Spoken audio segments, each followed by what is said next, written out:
कोणीतरी किती छान म्हटलं आहे, मानलं की थकल्यावर तिचे डोळे मिटतात.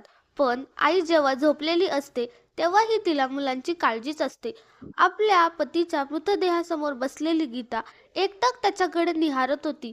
तिला अजूनही विश्वास बसत नव्हता, कारण काही तासापूर्वीच तर तिचा पती तिच्याशी हसत खिदळत गप्पा मारत होता.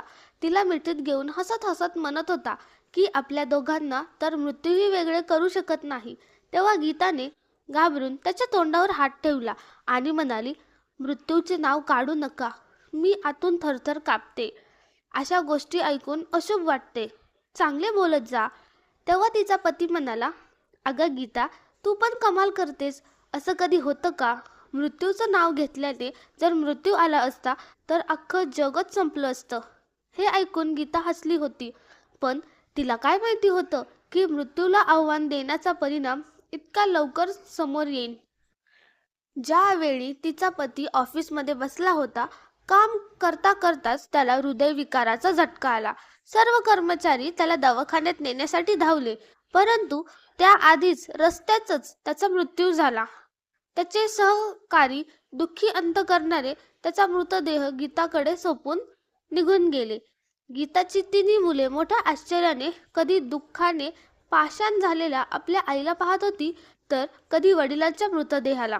सर्व नातेवाईक रडत होते, परंतु गीताच्या डोळ्यातील पाणी जणू आटले होते. डोळ्यात एक वेगळीच गंभीरता दाटली होती. काही स्त्रिया आपसात कुजबूज करू लागल्या, बघा तर खरी, डोळ्यात एक थेंबही पाणी नाही. अरे, पती गेल्याचे दुःख नसेल तर किमान खोटे अश्रू तरी ढाळायचे. तेव्हा जवळ बसलेली एक स्त्री, जी डॉक्टर होती, ती म्हणाली, हिचे रडणे खूप गरजेचे आहे, नाहीतर हिला सुद्धा हार्ट अटॅक येऊ शकतो. तुम्ही लोक असं काहीतरी उपाय करा की हिचा बाण फुटेल आणि ही रडेल. 7 वर्षाचा मुलगा अनुज आईला बिलगला आणि म्हणाला, आई बघ ना, बाबा उठत का नाहीत आणि आपल्या घरी हे इतके सगळे लोक का आले आहेत? सगळेच्या सगळे रडत आहेत. आई, तू काहीच का बोलत नाहीस? असे म्हणून अनुज मांडीवर बसून रडू लागला. मधला मुलगा 9 वर्षाचा होता आणि मोठा मुलगा 11 वर्षाचा होता, ज्याला मृत्यूचा अर्थ चांगल्या प्रकारे समजत होता. त्याला माहिती होते की त्याचे वडील आता या जगात नाहीत. आपल्या आईचा हात पकडून रडत तो म्हणाला, आई, आता बाबा आपल्याला माया करायला कधीच येणार नाहीत. बाबा तर गेले, आता तू तरी आम्हाला सोडून जाणार नाहीस ना? असे म्हणत तोही आईला बिलगला. मुलांच्या रडण्याच्या त्या करुण आवाजाने आसपासच्या सर्वांच्या डोळ्यात पाणी आले.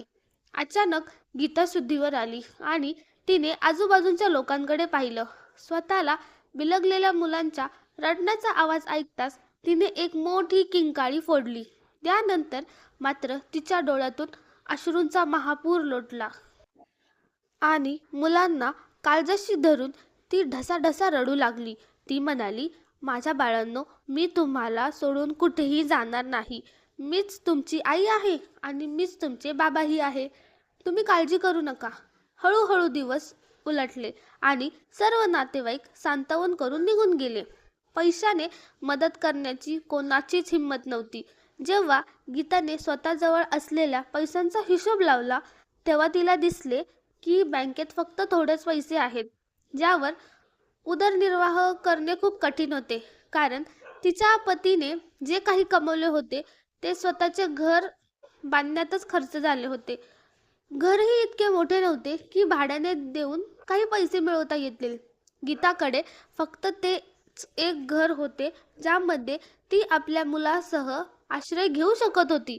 गीताने नोकरी करण्याचा विचार केला आणि ज्या ऑफिसमध्ये तिचा पती काम करत असे, तिथे तिने नोकरीसाठी अर्ज दिला. खूप धावपळ केल्यानंतर तिला तिथे एक छोटीशी नोकरी मिळाली. ती जास्त शिकलेली नव्हती, फक्त 12वी पास होती. त्यामुळे नोकरीही काही खास नव्हती.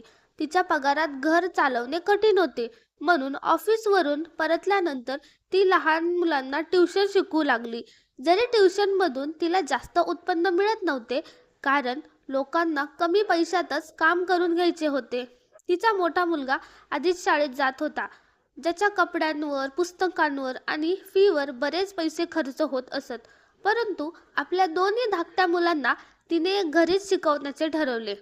मोठी ओढाताण करत तिचा संसार चालू होता. तिच्या पतीने एक छोटा विमा उतरवला होता, त्यामुळे त्याच्या मृत्यूनंतर विम्याचे 2 लाख रुपये मिळाले. पण ते पैसे खर्च करण्याऐवजी तिने मुलांच्या पुढच्या शिक्षणासाठी जपून ठेवले. तिच्या सासरच्या घरी तिचा दीर होता, ज्यांना पैशाची काहीच कमतरता नव्हती. पण एकाही नातेवाईकांनी येऊन तिला आर्थिक मदत केली नाही. परंतु गीताने धीर सोडला नाही. दिवस रात्र एक करून ती आपल्या मुलांसाठी पैसे कमवू लागली. थोडा वेळ मिळाला की ती कपडे शिवायचे कामही करायची. हे सर्व मिळून तिला इतके पैसे मिळत की घरचा खर्च कसाबसा भागत असे. परंतु जशी मुले मोठी झाली तसा घरचा खर्चही वाढला. प्रत्येक दिवसागणिक महागाई वाढत होती. मुलांचे भविष्य घडवण्याच्या नादात तिने स्वतःकडे लक्षच दिले नाही. आपल्या मुलांना सकस आहार मिळावा यासाठी ती शक्य ते सर्व प्रयत्न करत असे, पण स्वतः मात्र नीट जेवतही नसे. मुलांनाही माहीत नव्हते की ती त्यांची आई अर्धपोटी किंवा कोरडं भाकर खाऊन झोपते. परिणामी सुंदर दिसणारी गीता आता हाडांचा सापळा झाली होती. चांगले जेवण न मिळाल्यामुळे आता सततच्या चिंतेमुळे ती अकाली वृद्धत्वाकडे झुकू लागली. परंतु तिला स्वतःची पर्वा नव्हती. तिन्ही मुले अभ्यासात खूप हुशार होती. गीता आपल्या मुलांना उच्च पदावर बसून आपल्या पतीची इच्छा पूर्ण करण्यासाठी जीवाचे रान करत होती. तिचे पती नेहमी म्हणायचे, गीता, आपण आपल्या मुलांना या लायक बनवू की लोकांसाठी ते एक उदाहरण ठरतील. वेळेनुसार तिन्ही मुले तरुण झाली आणि अनेक संकट झेलूनही गीताने आपल्या मुलांना इतके लायक बनवले की त्यांना चांगल्या नोकऱ्या मिळाल्या. गीता याच गोष्टीने समाधानी होती की तिने पतीची इच्छा आज पूर्ण केली.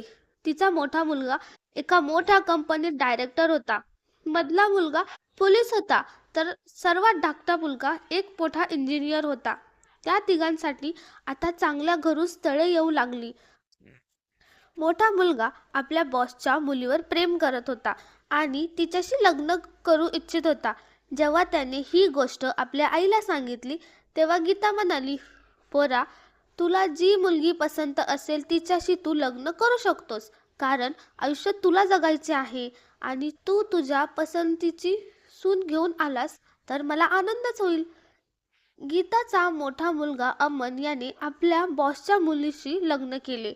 आता गीता हे विचार करून आनंदात होती की आता आपली सोबत करायला एक मुलगी येईल आणि ती आपल्या जबाबदारीतून काही प्रमाणात मुक्त होईल. परंतु तिच्या सर्व आशांवर पाणी फेरले गेले. गीताच्या सुनेचे नाव अमृता होते, पण ती आपल्या नावाच्या अगदी विरुद्ध होती आणि विषासारखी कडू होती. येताच तिने गीतावर हुकूमत गाजवण्यास सुरुवात केली. तिला आपल्या सासूचे कोणतेच काम आवडत नसे. प्रत्येक गोष्टीवर ती सासूला म्हणायची, तुम्हाला कोणत्याही कामाची पद्धत नाही. तुमचे वय इतके झाले आहे, पण तुम्हाला चांगले जेवण बनवता येत नाही. आमच्या घरी तर नोकरही तुमच्यापेक्षा चांगले जेवण बनवतात की लोक तर बोट चाटत राहते. रोज असे टोमणे ऐकून शेवटी एक दिवस गीता सुनेला म्हणाली, बाळा, जर माझ्या हाताचे जेवण आवडत नसेल तर एक चांगला स्वयंपाकी ठेवून घे. तुला जेवणाची तक्रार राहणार नाही. इतकेच ऐकायचा अवकाश की अमृता ओरडली, काय अर्थ आहे तुमच्या बोलण्याचा? की स्वयंपाकी ठेवून घे? जर तुम्हाला स्वयंपाक येत नाही तर किमान शिकण्याचा प्रयत्न तरी करू शकता ना. उलट मलाच सुनवताय. काय नोकर ठेवायला पैसे लागत नाहीत का? कोण देणार ते पैसे? तुम्ही, ज्यांच्याकडे फुटकी कवडीही नाही. आम्ही दिवस रात्र मेहनत करून पैसे कमवतो. कोणी इथे फुकटच्या भाकरी तोडायला बसलेले नाही. आपल्या सुनेचे मिरचीसारखे तिखट बोलणे ऐकून गीता थक्क झाली. दिवस रात्र ती कामात गुंतलेली असायची आणि समोरून तिला कोणी इतकेही म्हणत नव्हते की आई, तू थकली असशील, थोडा आराम कर. कितीतरी वेळा पती अमन समोरच अमृता सासूचा अपमान करायची, पण तिला रागवणे तर लांबच. तो फक्त एक मूक प्रेक्षक बनून राहायचा. गीता मनात विचार करायची की या मुलांसाठी मी काय नाही केले, किती सहन केले. पण आज ही मुले मला हेच फळ देत आहेत. गीताचे मन तुटले होते, पण मनाच्या एका कोपऱ्यात आशा होती की जेव्हा मधला मुलगा रोहितचे लग्न होईल तेव्हा त्याची पत्नी नक्कीच चांगली येईल, जी तिच्या जखमांवर फुंकर घालेल. तिला विश्वास होता की देव इतका निर्दयी असू शकत नाही. परंतु जेव्हा दुसरी सून रीना आली तेव्हा गीताचा विश्वास पूर्णपणे ढासळला. कारण रीना सुद्धा अमृतापेक्षा कमी नव्हती. ती एक मॉडेल मुलगी होती, जिला ना सासू सोबत राहायला आवडायचे ना घरचे काम करायला. तिला सासूचे कपडे पाहूनही चीड यायची, कारण गीता तिला तिच्या स्टँडर्डची वाटत नव्हती.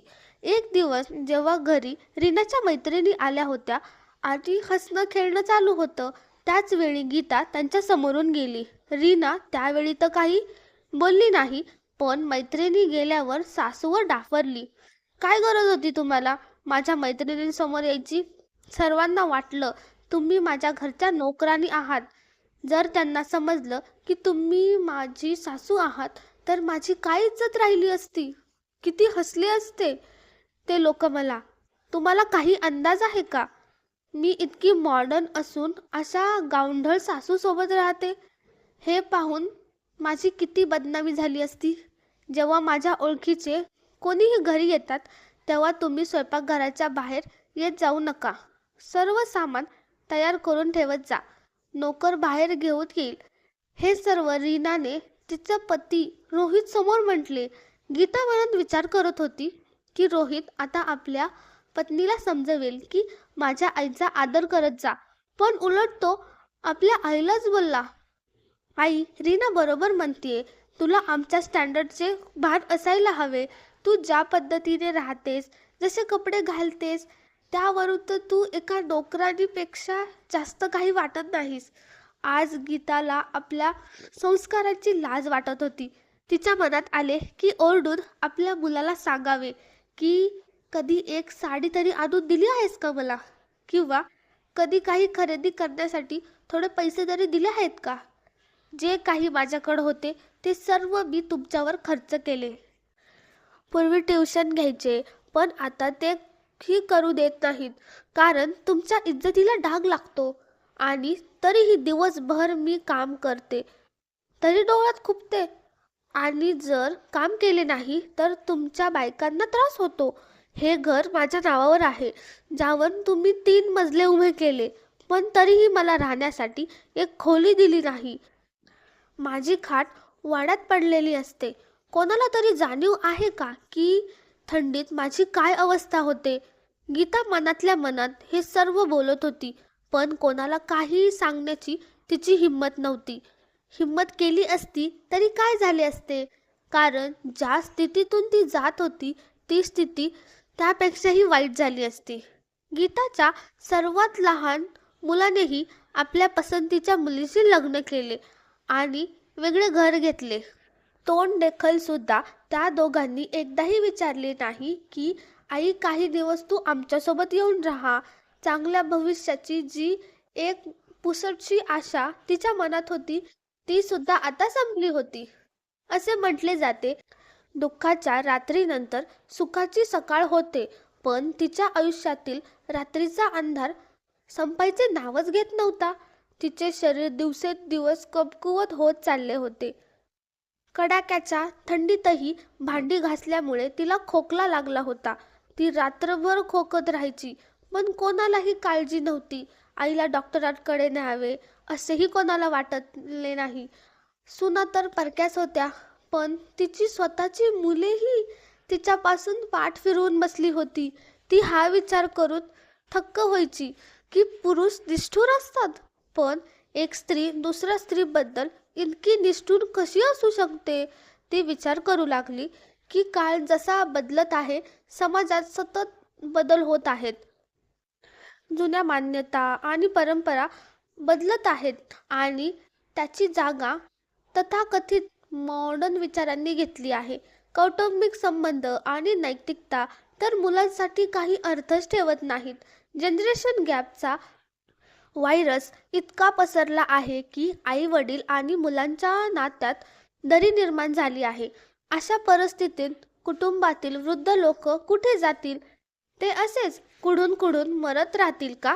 आता तिची अशी अवस्था झाली होती की तिला जगण्याची इच्छाच नव्हती.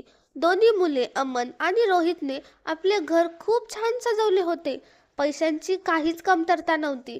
पण आईवर 1 रुपया खर्च करणे त्यांना जड जात होते. पण म्हणतात ना, देवाच्या घरी उशीर आहे पण अंधार नाही, आणि जे जसे पेरतात तसेच उगवते. त्या दोघांच्याही घरी कोणतेही अपत्य होत नव्हते. हेच एक दुःख दोन्ही मुले आणि सुनांना खात होते. खूप इलाज केले, पूजापाठ केला, पाण्यासारखा पैसा ओतला, पण जे काम सर्वात जास्त महत्त्वाचे होते ते त्यांनी केले नाही. कोणाच्याही डोक्यात हे आले नाही की ज्या आईचा दिवसभर तिरस्कार केला जातो तिचा आशीर्वाद सर्वात महत्त्वाचा असतो. त्यातच अमनची पत्नी अमृता आजारी पडली. सर्व टेस्ट केल्यानंतर समजले की तिच्या दोन्ही किडनी खराब झाल्या आहेत. डॉक्टरांनी लवकरात लवकर किडनीची व्यवस्था करण्याचा सल्ला दिला, नाहीतर काहीही होऊ शकले असते. संपूर्ण घरात हाहाकार माजला.